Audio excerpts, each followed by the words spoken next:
Salut, c'est Trado, je suis content de vous retrouver pour la mise à jour de la préparation de la semaine de trading pour euro-dollar, bitcoin et pétrole Brent. Je vous rappelle que tout ce qui suit est donné à titre purement informatif.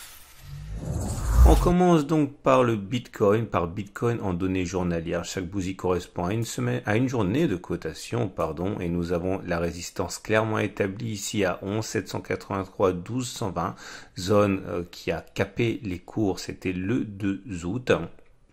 Et le prochain support, il est là, c'est 10 073. C'est une zone qui a servi de résistance pendant très longtemps avant d'être franchie et donc théoriquement de changer de polarité. La tendance est haussière avec les cours qui sont au-dessus de la moyenne mobile à 20 jours et à 50 jours qui montent. On descend d'une unité de temps, on regarde les données 4 heures pour comprendre comment les traders pourraient travailler ce graphe et cet actif. Comme on peut le voir, la tendance est un petit peu plus compliquée à établir en données 4 heures parce que si nous sommes bien au-dessus de la moyenne mobile à 50 périodes qui montent, donc la tendance de fond est haussière, on est en dessous de la moyenne mobile à 20 périodes qui montent, donc on est en tendance de plus court terme qui est neutre. Néanmoins, avantage favorable, ballottage favorable aux haussiers puisqu'on est au-dessus de la moyenne mobile à 50 périodes qui montent. Ceux qui ont plutôt envie de travailler dans le sens de la tendance attendent que l'on revienne sur des supports pour acheter. Par exemple, ce support compris entre 10 816 et 10 607, c'est une zone de support qui a déjà préservé les cours par 2 fois.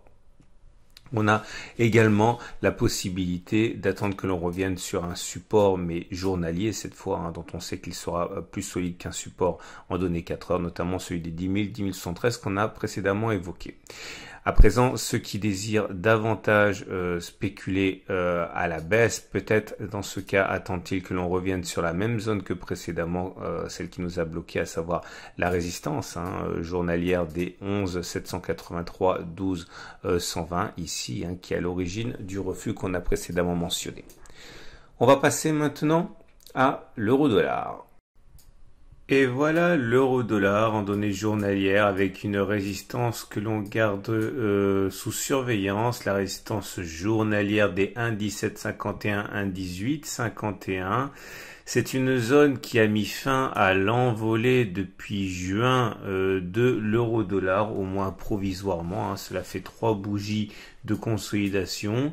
Nous sommes toujours en tendance haussière avec une M20 et une M50 qui croissent. Le support évident est celui des 1,1440, 1,1498. Reste à savoir s'il tiendra, mais en tout cas, il est théoriquement bien là. On descend d'une unité de temps.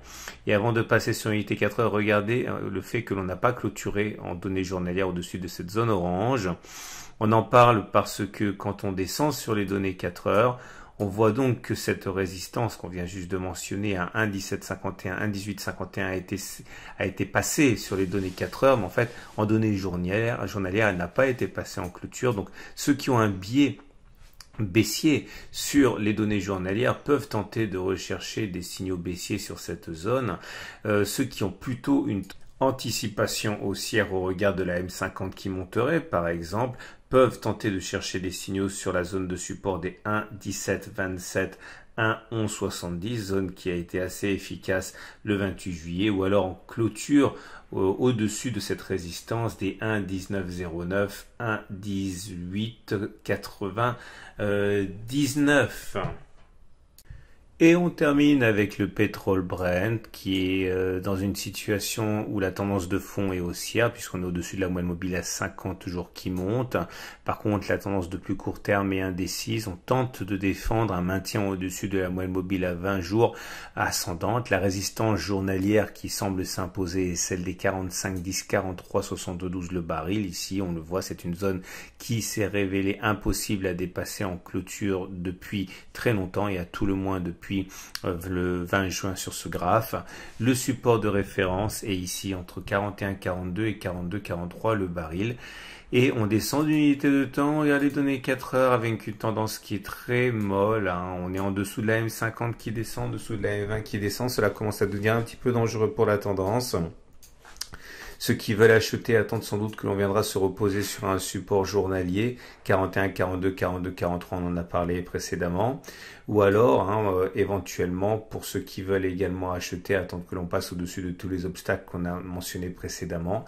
Pour les vendeurs, la zone des 45, 10, 43, 72 semble se prêter à des difficultés pour les haussiers. Certains pourraient être tentés de débusquer dans cette zone des signaux baissiers. Voilà, je vous souhaite une très bonne journée. Vous trouverez à la fin de cette vidéo la préparation de la semaine de trading pour les indices et également l'analyse technique de moyen terme.